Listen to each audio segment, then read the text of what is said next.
नमस्कार, मैं हूं दिव्यांजलि मोइत्रा। गलवान विवाद के बाद अब चीन और भारत की सेनाएं एक दूसरे के आमने सामने और दोनों देश की सेनाएं एक दूसरे को मात देने में लगी हुई। इसी बीच चीन की चालाकियों पर भारत ने विराम लगा दिया और चीन की हर चाल को नाकाम करते हुए कई चौकियों पर कब्जा कर चीन पर मानसिक तौर से बढ़त बना ली। भारतीय सेना से पिटने के बाद चीन अब अपनी एक खतरनाक फोर्स 5 मिलिशिया दस्ते को तैनात कर दिया। खबरों की माने तो सीमा को मजबूत करने और तिब्बत क्षेत्र को स्थिर करने के लिए ऐसा किया गया।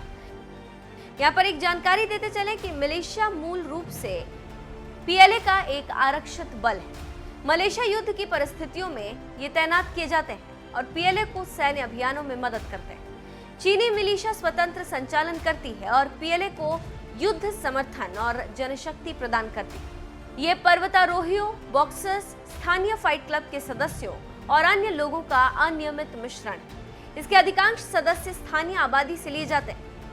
एलएसी के पार इनकी तैनाती के बाद ही चीन ने भारतीय क्षेत्रों में घुसपैठ के प्रयास शुरू कर दिए।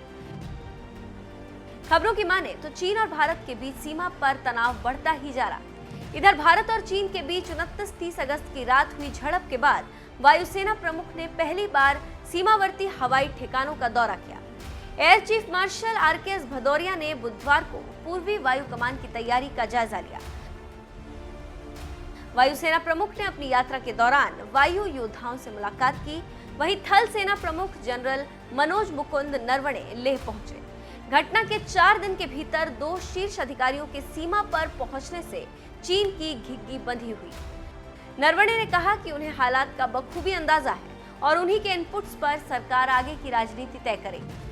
तो आप समझ सकते हैं कि लद्दाख में क्या चल रहा है और भारत के थल सेना अध्यक्ष और वायुसेना चीफ के जाने का मतलब क्या है। वहीं रक्षा मामलों के विशेषज्ञों की माने तो चीन अपनी रणनीति में फेल होता जा रहा है और जो अंदाजा चीन का था उससे कहीं ज्यादा भारत सख्ती से जवाब दे रहा है। उसी का नतीजा है कि चीन बौखला गया है और अपनी बौखलाहट में गलती पर गलती करता जा रहा है और भारत चीन की सेना की गलती को भांपते हुए अगला कदम उठा दे, जिसका नतीजा चीनी सेना की हार हो रही।